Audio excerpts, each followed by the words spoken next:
I'm Melissa Carver, 35 years old, and 2 years ago my mother's credit card was declined at the grocery store while she screamed at the cashier that I was a thankless daughter who had forgotten my responsibilities. People stared. The manager froze and I stood there holding a bag of apples while my mom insisted it was my duty to make sure her credit limit never ran out by the time we got to the parking lot. She was calling her sister to complain that I had embarrassed her in public, but that moment at the checkout wasn't the start. It was just the spark that lit the fuse underneath everything I had held together for 2 years. By the end of that week, 15 family members would gather in my parents' living room to decide what to do about me. And for the first time in my life, I would be the one holding the financial records, the legal documents, and the last word before I go any further. Let me know where you're listening from in the comments, and hit that like and subscribe button if you've ever been told it's your duty to put yourself last. I was raised in a modest home outside Columbus, Ohio, where family came first, and sacrifices were considered a sign of love. My parents weren't wealthy, but they were solid people. My mom stayed home and kept things running, and my dad coached track at the high school for over 20 years until his knees gave out. We didn't take big vacations or eat out much, but the house was warm and the rules were clear. Tell the truth, keep your promises, and help your family, no matter what. I carried those values with me all the way through college and into a career I built from scratch in financial planning, working long hours, climbing the ladder, one rung at a time, while my brother Derek coasted from one job to another before landing at a flashy tech firm that paid well enough to support his sneaker collection and Vegas habits. When Dad's stroke hit, it was a Tuesday morning. My mother called me sobbing from the kitchen floor, saying he'd collapsed over his coffee and wasn't breathing. By the time I got to the hospital, the ICU waiting room was packed with family members whispering worst-case scenarios. Mom looked small in the corner chair, holding his wallet like it was a life preserver. Doctors talked about rehab timelines and assisted care costs in tones so calm they felt almost cruel. We all nodded and asked questions. But when it came time to talk about the bills, everyone turned toward me. Not Derek with his new BMW, not my aunt who had just posted about a wine cruise to Sonoma. No, me. My mother made the first announcement right there in front of the case manager. "Melissa works in finance," she said. Like that made me the Federal Reserve. She'll figure this out. And I did without hesitation, without complaint, because that's what we'd been taught, right? You show up, you take care of each other, and you don't complain about the cost. But costs have a way of growing when no one else shares them. The physical therapy alone ran close to 800 a week. Medications piled up, and insurance only covered some of it. Then came the home renovations, a ramp, a wider shower, hospital-grade equipment, Mom said. She needed help lifting Dad, so we hired a part-time nurse. Not because we couldn't help, but because she didn't want to. Then the mortgage started falling behind, and I picked that up too. At first, it felt like the right thing, like stepping into the storm and holding the umbrella for everyone else. But over time, that umbrella started to tear. My brother kept posting dinner dates and electronics while I was eating canned soup in my apartment after wiring money to cover Dad's prescriptions. When I asked Derek if he could help, just once he laughed, said I made triple what he did and didn't have kids to feed. And besides, wasn't this what single women were for in families like ours? It was always the unmarried daughter who stayed close, who filled in the gaps, who never complained. My mom even had a nickname for it. She called me her blessing. Her words at Thanksgiving stuck like dry cornbread in my throat. "Melissa's free to help us," she'd said, smiling like it was a compliment. No husband, no babies, just us. And in that moment, I realized I wasn't a daughter anymore. I was a safety net. But safety nets wear thin, and what no one knew, not Derek, not Mom, not even Ethan, was that the net was starting to break. I had drained nearly everything I'd saved. I was skipping lunches to afford their groceries, and I was lying awake most nights doing math in my head that never quite added up. Part 2 begins with the moment I overheard my mother telling her sister that my money was family money and that my purpose in life was to take care of them because I had no one else. The call came just after 8 on a Thursday night. I was sitting on the floor with a folder full of receipts trying to figure out how I was going to juggle Dad's therapy bills and the past due property taxes. The name lit up my phone screen, Mom. I almost didn't answer, but I'd learned that letting it go to voicemail only meant more calls. When I picked up, her voice was sharp, not panicked.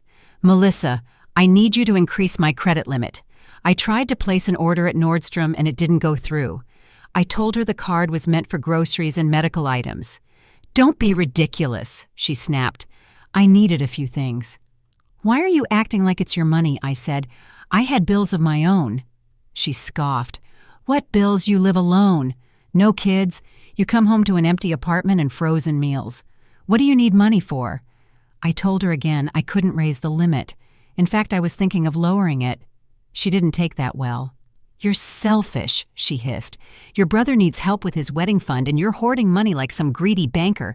What kind of daughter refuses to take care of her family?" I held the phone tighter, trying to keep my voice calm. "Derek isn't engaged, Mom. He hasn't even met her parents." She laughed again, not kindly. "He will be soon. Unlike you." There was a pause and then quieter, more bitter.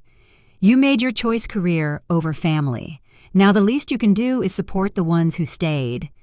That night, I opened my credit card statement and started going line by line.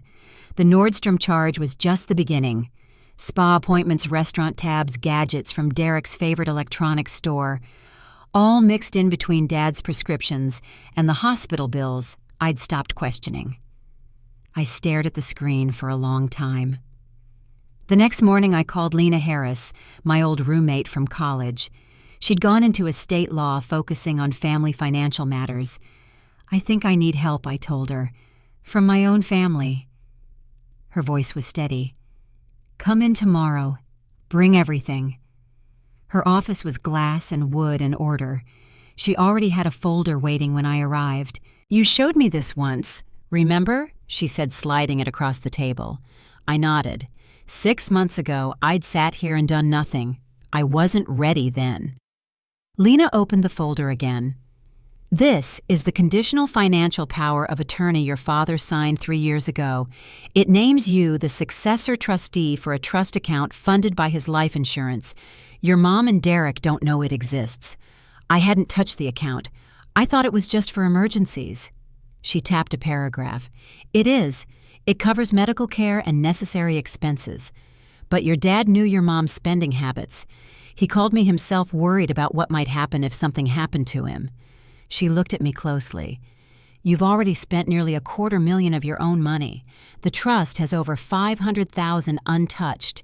You've been paying for everything out of pocket while a system he put in place just sat here." I pulled out my phone and opened the voice memos app. I started recording calls, the ones with Mom. "Is that still legal here?" "One-party consent," she said. "You're protected. Just keep documenting." Her words stayed with me as I left the office. "When the moment comes, you'll know." It came 2 Sundays later. I always arrived early on Sundays, brought Dad his crossword puzzles, his favorite peppermint tea. Mom usually used that time to run errands. That morning, the house was quiet. Dad was in the den, napping in his wheelchair, a blanket tucked neatly over his legs. I was just about to greet him when I heard voices in the kitchen, hers and someone else's on speakerphone. "I'm thinking of telling her to sell that apartment," Mom said. "Move back here. It just makes sense. Why should she live alone when we need her here?" A woman's voice answered. I recognized it. Her sister, Aunt Karen. Her money, her time. "It all belongs to us," Mom continued. "She's not going to get married. She's 35. No kids. We raised her. It's time she paid that back." The words didn't come out angry. They were casual, like she was talking about the weather. I stood frozen just outside the doorway. Her voice dropped lower. "I gave up my career for this family. Walter worked himself sick. It's her turn now. I shouldn't have to beg for credit increases. I shouldn't even have to ask." I hit record. Not because I wanted revenge, but because I needed proof I wasn't imagining it. I let the phone run for 3 more minutes as she laid out her plans, what I'd sell, where I'd live, how my paycheck would be split between Dad's care, Derek's future wedding, and household upgrades she'd already begun listing. Then I stepped out, walked quietly back to my car, and called Lena. "I'm ready," I said. She didn't ask questions, she just gave me a time. Within hours, I was sitting in her office again, signing documents. She coordinated with the banks, froze the supplemental cards, alerted the credit company of unauthorized charges. "They'll still have the cards until tomorrow," she said, "but they'll be declined if they try to use them. That gives us time to finalize the trust activation." We went through every detail. Payments would now go directly to Dad's medical providers. Lena drafted a modest monthly allowance for Mom, $2,000, enough to cover groceries and basic household needs. Anything beyond that would need approval. "What about Derek?" I asked. She looked up from her notes. "There's no provision for him." "You're not obligated. We kept everything clean and legal. I added my name back to a checking account to pay the mortgage directly, but only for 6 more months. After that, they'd need to refinance or downsize." "They're going to fight you on this," Lena said. I nodded. "They'll probably call a family meeting." "Let them," she replied. "That's when you show them what you've been carrying. Bring your documents. I'll come with you." She handed me a new folder. Inside were copies of every major transaction transcripts, of the recorded calls, the signed POA, and trust documents, all arranged like a presentation. That night, I sat alone in my apartment. The walls were bare. I'd sold half my furniture to cover Dad's therapy when the insurance payments ran behind. I texted Lena, "Thank you for everything." Her reply came a minute later. "You're doing this. I'm just giving you the tools." I knew she was right. Tomorrow the cards would decline, and everything would change. Part 3 begins the morning after, when 15 relatives gather at my parents' house to confront me, and I walk in carrying every receipt. I spent the morning preparing like I was heading into a boardroom. I laid everything out, 3 copies of each document, organized by category, neatly labeled and color-coded. Receipts for medical expenses, household bills, personal shopping, a full breakdown of Derek's charges. In total, it filled a slim black folder I hadn't used since my last promotion interview. At 5:30, Lena arrived at my apartment in a dark gray suit with a leather briefcase. She looked over the documents one last time, nodding. "You've done everything right. They'll try to make this about emotion. Just stick to facts." She showed me a few slides on her tablet visuals she'd built to help walk through the numbers. "Charts help," she said. "People process better when they can see what they've ignored." I got dressed in my best navy suit, the one I wore for presentations when I needed to command attention without looking showy. Lena had said it would matter. "Don't dress like their daughter tonight. Dress like the person who's been holding this family together." We drove separately. I wanted my own way out. The driveway was packed. I counted the cars as I pulled in. Aunt Valerie's sedan, Uncle Ron's truck, 2 of my cousins' Jeeps. Mom had invited the whole crew. Lena met me at the sidewalk. "It's better this way," she said quietly. "The more people who hear the truth, the less likely they are to rewrite it later." Through the front window, I saw everyone in the living room. Mom sat in her favorite armchair, shoulders slouched just enough to look pitiful, but still in charge. Derek stood near the fireplace, arms folded. My dad was in his wheelchair nearby, half turned toward the hallway. I took one last breath and knocked. The talking stopped immediately. Derek opened the door. "You brought a lawyer," he said loud enough for everyone to hear. I stepped past him. "I brought my legal counsel. After the last 2 years, it seemed appropriate." We sat in the only 2 chairs that weren't already occupied, right in the center. Everyone else was perched on the couches, the edge of the coffee table, or leaning against the walls. It felt more like a tribunal than a family meeting. Mom was the first to speak. Her voice was trembly but clear. "Melissa, what you did at the grocery store was humiliating. I had to leave the cart full of food." The manager looked at me like I was a criminal. "Was it groceries?" I asked. "Or was it the champagne and imported cheeses?" A few people shifted in their seats. Aunt Valerie leaned forward.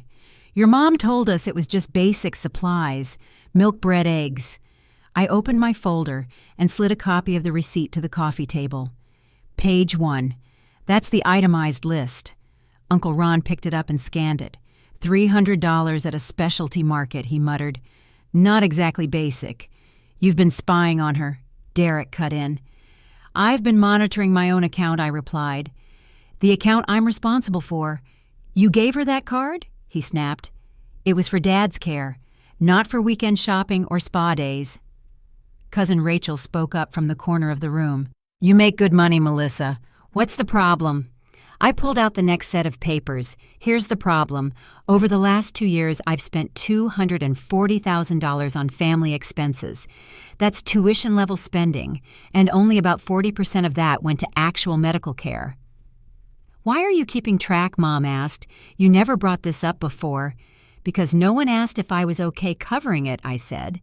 No one asked if I could afford to keep doing it. Lena stood and tapped her tablet. A pie chart filled the TV screen. It broke the spending down by category: medical, personal shopping, Derek's charges, household bills. Wait. Derek had charges, Rachel asked. I slid another page forward. $31,000 over 2 years. He said he was using his own cards. He wasn't. Rachel turned toward Derek. You told me you were paying for everything yourself. He didn't respond. Mom raised her voice again. Melissa, you've always been the one we could count on. It's your duty. At that, I pulled out my phone. Lena glanced at me but didn't stop me. 2 weeks ago, I said I walked into this house and overheard a conversation between Mom and Aunt Karen. Mom said, and I quote, she owes us everything. What else is her money for? The room went still. Aunt Valerie turned. Judy, did you say that I was venting? Mom said quickly. It was private. You're twisting my words. I recorded it, I said, keeping my voice steady. I can play it if you'd like. Derek stood up fast. You recorded, Mom. What is wrong with you? One-party consent state, Lena said firmly. Completely legal. Uncle Ron raised a hand. Enough. Melissa, what exactly are you trying to do here? From across the room, Dad stirred in his chair. He hadn't spoken in months, not more than a sound or two, but now he looked up at me, eyes sharp. Slowly he nodded. I'm establishing boundaries, I said. From now on, Dad's medical care will be paid directly from the trust. Mom will receive a monthly allowance, $2,000 for groceries and basic needs. The mortgage will be covered for 6 more months. After that, you'll need to figure out other arrangements. This is cruel, Mom whispered. You're making us homeless. There are options, I said. Derek could contribute. Or you could get a part-time job. You could downsize. Families don't treat each other this way, Cousin Jared said from the back. I turned to him. Where was the family when I was selling furniture to pay for therapy? Where was the family when I skipped meals so Dad's meds would be covered? Lena stepped forward holding a packet. If anyone has questions about the legality of this arrangement, here's the signed power of attorney executed by Mr. Carver 3 years ago. It names Melissa as successor trustee of the Carver Family Trust. That trust contains over $500,000 funds Mr. Carver intended specifically for his care and necessary household expenses. Derek's eyes widened. There's that much money. Why didn't we use it? Because Melissa didn't want to touch it, Lena said. She used her own funds for 2 years. I faced the room again. I believed someone else would step up. I thought we were all in this together, but I was the only one writing checks. Dad cleared his throat. It took effort, but the words came. Proud of you. Everyone turned. Mom stood up, eyes wide. Walter, what are you saying? He looked straight at her. Should have listened to her. That ended the shouting. Lena clicked to the final slide. From this point forward, all expenses will be handled per the trust agreement. Melissa has full legal authority. If you wish to contribute to Mr. Carver's care, she will match those contributions up to $1,000 a month. The room was silent except for the sound of my father's breathing. I stood slowly. The new structure is active. There's nothing more to discuss tonight. And with that, Lena and I walked out the door. The morning after the meeting, I expected silence. What I got instead was a flurry of calls that started before 9. My phone lit up with Mom 3 times in a row before I turned it over and finished my coffee. On the 4th call, I answered. Her voice was flat, not angry, tired maybe. "You actually went through with it," she said. I told her I had. The $2,000 allowance had already been transferred. The mortgage payment was sent. The new structure had begun. "What am I supposed to do now?" she asked. "Figure it out," I replied. "You have time." There was a pause, then she said, "Derek wasn't speaking to her. He says I caused all this by treating you like a credit card," she added. I didn't respond. "You've destroyed this family," she said quietly. "No," I said. I revealed it. About an hour later, Uncle Ron called.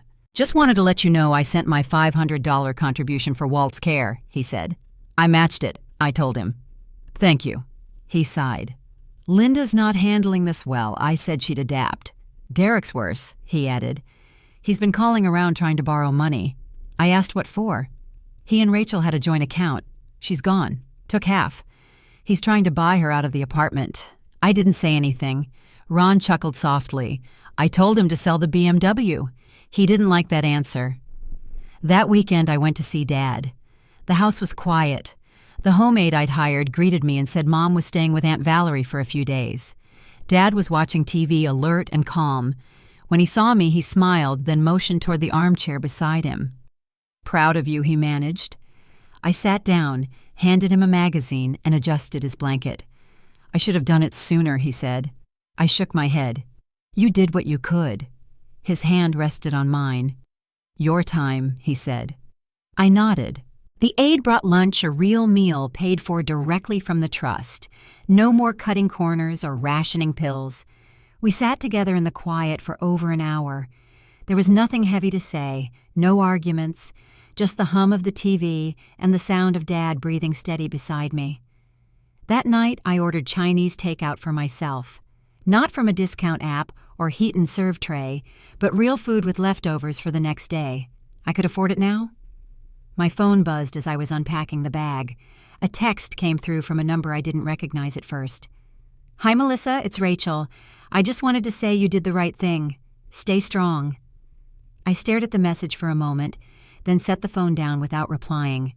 Maybe I hadn't broken the family. Maybe I'd just drawn the lines. 1 month passed. My credit score crept back up. I'd already saved more than $8,000. I started seeing a real therapist, someone who actually had an office, not just crying in my car in the parking lot between errands. After the 4th session, she asked how I felt. I told her guilty, relieved, angry, calm, sometimes all at once. She nodded. "That's what healing looks like," she said. Uncle Ron told me Mom had gotten a part-time job at Macy's, cosmetics counter. "She's actually good at it," he said. "Natural salesperson. Didn't expect that." Derek had sold the BMW at a loss. Listed it online for $15,000, less than he'd paid. Ron sent me the ad with a short text. "Reality hurts." I didn't reply. The family care fund for Dad grew steadily. With Ron's $500 and my match, we had a reliable monthly supplement. Cousin Rachel added $200. Eventually, 2 more cousins joined at smaller amounts. It was enough to upgrade Dad's physical therapy. We brought in a new specialist, someone with experience in post-stroke cognitive work. His speech improved. Not a miracle, but noticeable. He could string together short sentences, feed himself more often. The therapist said he'd been understimulated, not hopeless. He just needed structure, she told me, and consistency. A few weeks later, Rachel messaged again. She thanked me for exposing things, said she'd found credit card statements Derek had hidden. Nearly $30,000 in debt from online betting. If you hadn't stepped in, I would have married him, she wrote. I didn't reply, but I read it twice. Cousin Marlene reached out next. Her message was brief. "Thank you. You showed us we don't have to burn ourselves down to keep others warm." I didn't know what she meant at first, but I remembered she had 4 kids and an older sister who always seemed to ask for money. The WhatsApp group split. Some relatives stayed loyal to Mom. Others joined a new thread Uncle Ron created just for care updates and family logistics. He named it Walt's Team. I muted the old group and stayed in the new one. It was calmer there, just updates, no guilt. I bought a couch, a real one, not something from a resale app. I hung pictures on the wall. I cooked dinner more than I ordered out. I started going for walks in the morning. Derek didn't reach out, but I heard from Dad that he was going to group therapy for compulsive gambling. The investment property had defaulted. He moved back home paying Mom $500 a month in rent. He's learning, Dad said, the slow way. The trust account stayed stable. After 6 months of care expenses, we still had just over $400,000. We weren't cutting anything. No missed treatments, no skipped sessions. Everything was consistent. My own finances were recovering faster than I'd expected. The monthly savings added up. I restocked my emergency fund, started investing again. My credit score passed 750. I even started looking at condos. Not dream homes, just real places I could call mine. One day, I got an email from Ethan. He'd moved to Boston. I heard what happened. "I'm proud of you," it read. I should have stayed, but I get it now. I responded simply, "You protected yourself. I had to do the same." He wrote back once more. "I'm engaged. Just wanted you to know." I wished him well. That was the last time we spoke. The next holiday dinner was hosted by Uncle Ron. Everyone brought something. Mom made dessert. Derek brought sodas. I brought the main dish paid for out of my regular grocery budget, not a drained savings account. After the meal, Aunt Valerie looked around the table. "This feels different," she said. "Not bad, just honest." Ron raised his glass. "To boundaries." Everyone echoed it, even Mom. Later, while we were cleaning up, Rachel leaned over the sink and said, "You didn't just save yourself. You saved them too. They just don't all know it yet." I didn't answer. I just dried the last plate and handed it back to her. It started with a message in the group chat. "Does anyone have a recommendation for a mechanic? My car's making a weird noise." It came from Mom 2 days after our Easter dinner. At first I didn't respond. Then came the follow-up. "Might be the brakes. Estimate is over $600. Don't know how I'm going to swing that right now." She didn't tag anyone directly, but the message was clear. Within minutes I got a text from Lena. "You saw that, right?" I typed back. "Yes. I'm handling it." I didn't respond in the group chat. I called Mom directly instead. "That's not what the group thread is for," I said. "I wasn't asking for money," she replied. "You mentioned the cost," I said gently. "That's not the same as asking for help," she sighed. "You're going to police every little thing I say now." "No," I said. "Just the boundaries we agreed on. If you need help, you can ask me directly, not in a public thread." She didn't like that answer, but she didn't argue. Later that night, the message quietly disappeared from the group. Uncle Ron noticed. He texted me a thumbs up. A week later, Derek posted a video of his gym remodel. New flooring, wall mirrors, equipment. It wasn't in the family thread, but word spread. Mom brought it up over coffee. "I don't understand how he can afford all this after selling the car," she said. I shrugged. "Maybe he's budgeting better." She stirred her tea. "He's paying me rent now." "It helps." I nodded. That was part of the plan. She looked at me carefully. "You think he'll ever apologize?" "I don't know. He always expected you to take care of things. I suppose we all did. It wasn't quite an apology, but it was something." The second test came from Cousin Natalie. "Hey, I know this isn't exactly on topic," she wrote in the chat, "but I'm between jobs right now and short on rent. Anyone have extra side work or help?" I waited. 2 people sent heart emojis. One cousin asked if she'd tried Uber Eats. I didn't say anything. An hour later, Natalie sent me a private message. "You always seemed like the one who had it together. Any chance you could help just this once?" I stared at the message for a long time. Then I replied, "I hope things turn around soon. Have you checked with local rental assistance programs? I used to keep a list of them." She didn't respond. That night, I updated the group description. This thread is for logistics care updates and scheduled events only. No financial requests. Thanks, everyone. I also added a note. Repeat violations will result in a 7-day pause from the group. No one challenged it.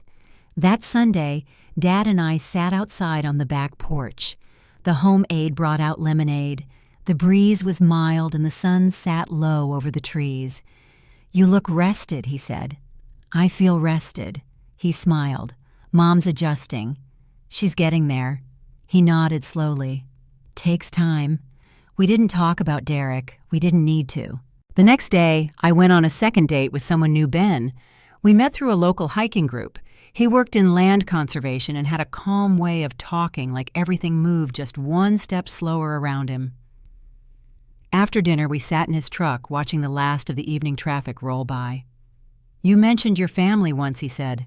"Sounds like you've been through a lot." I nodded. "We had a pretty big shift recently, still figuring things out." "You okay with that?" "I am now." He smiled. "Good." A few days later, I told him the full story. Not all the legal pieces, just the basics. The money, the care, the breaking point. He didn't flinch, just listened. "You chose yourself," he said. "That's not selfish. That's smart." It was the first time I'd told someone without needing to explain or defend. Mom and I kept our coffee dates. Once a month, public setting, 1 hour. She never asked for more. During our third meetup, she mentioned that she'd gotten Employee of the Month at Macy's. I forgot I was good at things, she said. "It's been years since I worked. Your dad handled all that." "Then you. You've always been good at things," I said. She looked at me. I was angry. I still get angry sometimes, but I'm sleeping better now. "The money's stress. It's different when you know what you can count on." I nodded. "Predictability helps." "I'm learning," she said. "Late, but I'm learning." When I got home, I updated the trust dashboard for the month. Everything balanced, every transaction tracked. The care team fund showed consistent contributions. We'd passed $20,000 in shared support. Uncle Ron upped his amount to $750. Cousin Rachel added $50 more. 2 others joined that month. And then, nearly 8 months after the first confrontation, Derek approached me during Dad's birthday gathering. He looked thinner, hands in his pockets. He waited until most people had stepped outside. "I've been seeing someone," he said. "A therapist." I nodded. "She says I've got entitlement issues, narcissistic tendencies, from being the golden child." "What do you think?" "I think she's right." We stood there for a moment. "I watched you drown," he said, "and I bought sneakers." I didn't speak. "I'm sorry." "Okay." He swallowed hard. "What do you want me to say? That I forgive you, I'm not there yet? That we're good? We're not. But we're family, and I'm willing to see where that goes with boundaries." He nodded. "Fair." The conversation ended there. No promises, no sweeping change, just a start. Derek started telling his version at Cousin Marlene's baby shower. I wasn't there, but word got back to me within hours. He said you forced Mom to take a job, Marlene texted, that she cried every night for months. A few lines later she added, "and that you froze Dad's account so she couldn't even buy groceries without your permission." I sat with that message for a while before I responded. "Thanks for telling me. I didn't defend myself. I didn't explain. But I made a note. Derek wasn't ready to be honest yet." 3 days later, Aunt Valerie called. "I just want to know the truth," she said. "Did you really drain the savings and make your mom ask permission to shop? I told her I'd be happy to show her the trust records and the allowance logs." She hesitated. "I don't need to see paperwork," she said softly. "I just wish he'd stop twisting things." I kept my voice even. "If anyone wants clarity, they can ask me directly. The records are organized and available." She didn't call again. The next incident came during a care team meeting at Uncle Ron's house. We were going over Dad's progress. The new therapist had recommended a mobility upgrade, something we could fund through the surplus we'd built. Derek showed up late. He hadn't attended one of these meetings since the fund started. He walked in with a tray of coffee and made a point of greeting everyone. "Hey, just wanted to say thanks again for keeping this going," he said.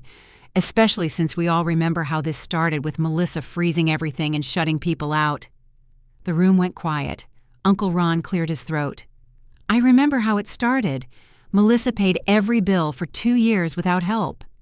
Rachel nodded and documented every receipt. Derek smiled like he hadn't heard them. Just saying it's good to see things more balanced now. Everyone working together. No more surprises. I didn't say anything. I didn't have to. The others handled it. After the meeting, Ron pulled me aside. You want me to talk to him? He asked. No, I said. Let him talk. As long as the numbers stay honest, I'm not chasing stories. Still, I added a new tab to the care team spreadsheet.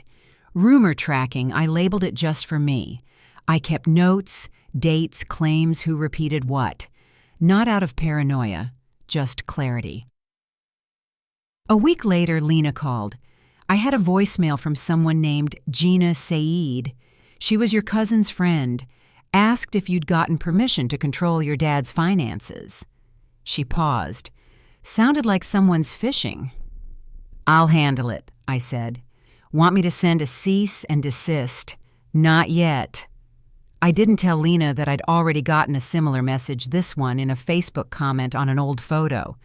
Must be nice to have power over people, it said. I deleted it and adjusted my privacy settings.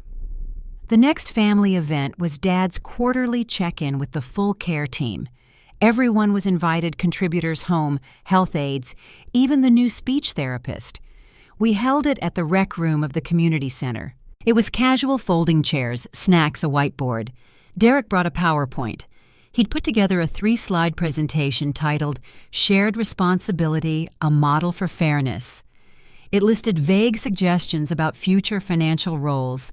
At the end, he clicked to a slide labeled Redistribution Options and said, it might be time to consider shared control of the trust. Several heads turned. The room went still. I opened my folder and pulled out the POA document. I placed it on the table between us. This is still legally active, I said, and I've used it responsibly. Derek raised his eyebrows.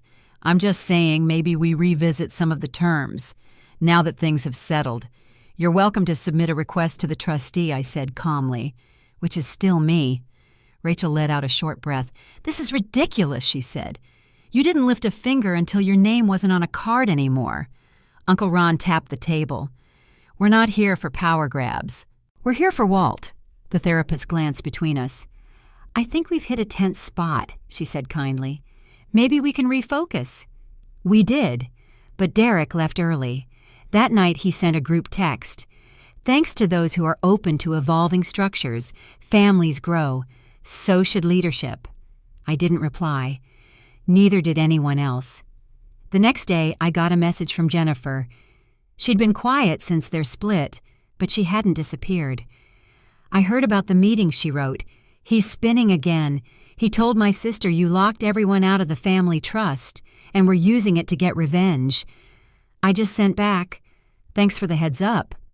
She replied, let me know if you ever want me to write a statement. I saw what really happened. I told her I'd keep that in mind. Later that week, Dad asked me about Derek. We were watching the news and a segment on caregiving came on. He turned the volume down with the remote. He always needed attention, Dad said quietly, even when he didn't earn it. I didn't say anything. You protected all of us, he added. Even him. I nodded. We watched the rest of the program in silence.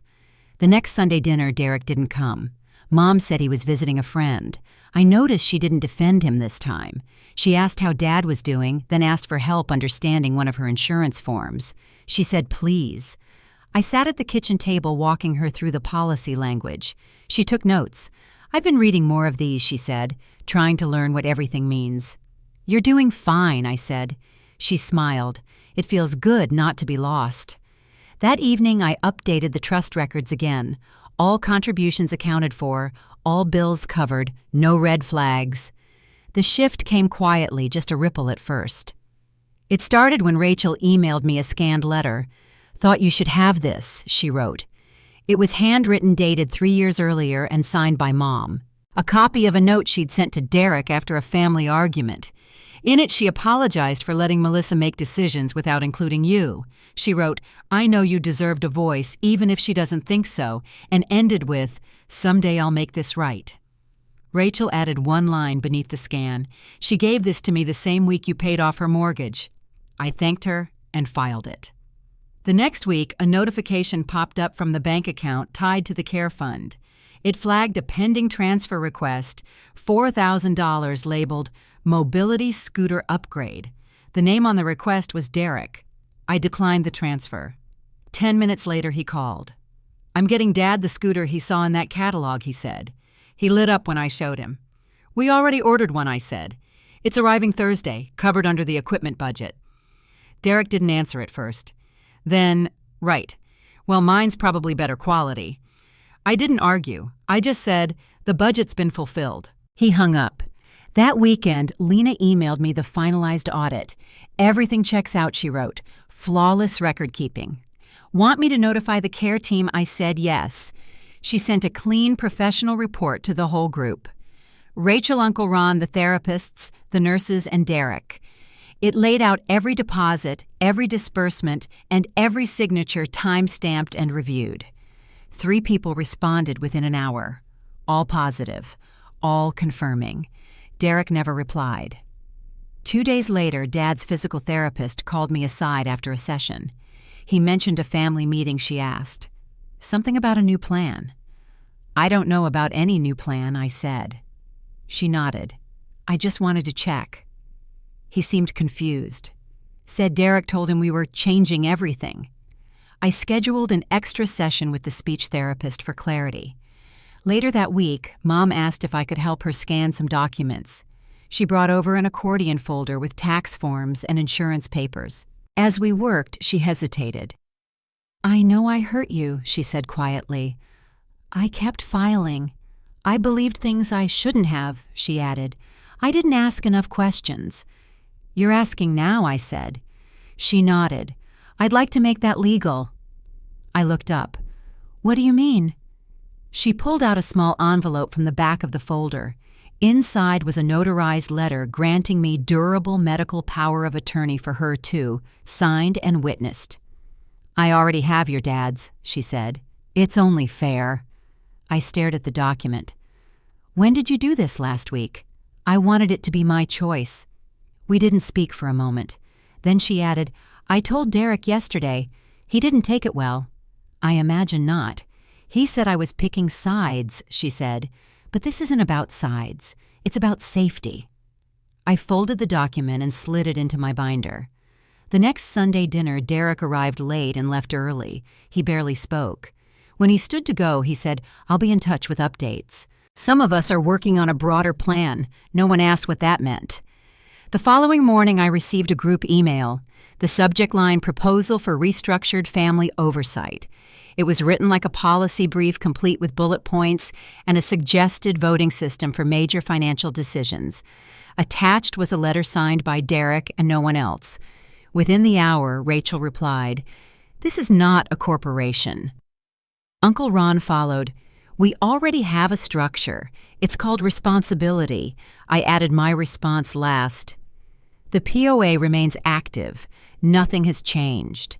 That night, Jennifer called. "I think it's finally catching up to him," she said. "He showed up at my office today, said I should warn you he's done waiting for recognition." I said, "Thanks for letting me know." She paused. "He's not used to consequences. Neither was I, but I was learning." At Dad's next appointment, he wore the new scooter helmet we'd ordered.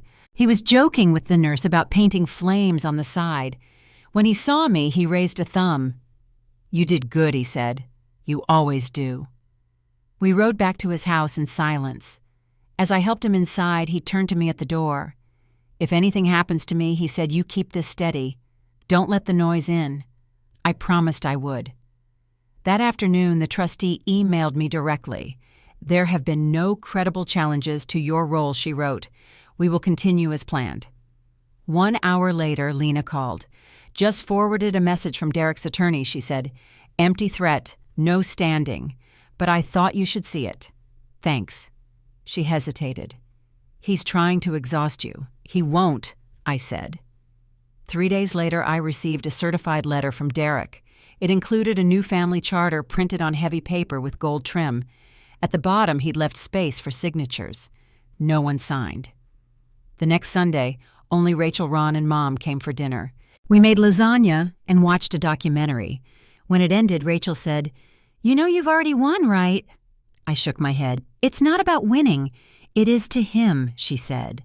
Ron nodded. "And you didn't play." 3 months passed without another letter. No more group emails, no more veiled threats, just quiet.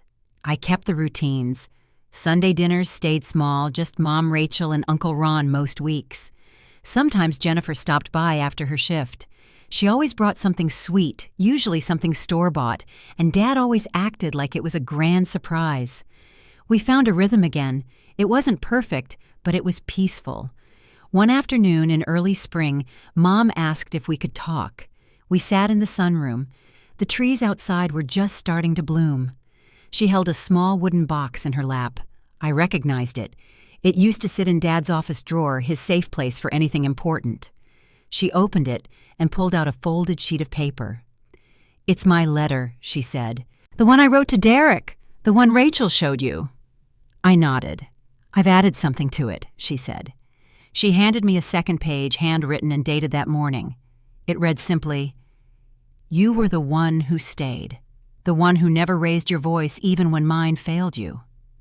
I see that now. I trust you completely." She didn't wait for me to respond. She just closed the box and said, "It's yours now." We sat there a while longer, not saying much, but something settled between us, like a weight that had finally been set down. Later that week, I visited the care team to sign the annual renewal forms. The nurse coordinator hugged me on the way out. "You've given your dad a really good year," she said. "He's calmer, lighter. He brags about your lasagna every week." I laughed. "It's mostly store-bought." "Doesn't matter," she said. "It's the being there." That night, I walked into Dad's room to check on him. He was already in bed, half asleep, but his voice was clear when he spoke. "I told your mother she raised a good one," he said. Took her long enough to realize it. I stood in the doorway for a moment, then turned out the light. I used to think resolution came with big speeches or final showdowns. But sometimes it's just the absence of noise, the peace after the storm, the quiet understanding that you did the right thing even when no one clapped. Not everyone will understand your boundaries. Some may fight them, resent them, try to wear you down. But holding the line with grace, that's its own kind of justice. Thanks for listening to my story. If something here reminded you of your own family, I'd love to hear it. Or just let me know where you're listening from. It helps me feel a little less alone. Take good care of yourself tonight.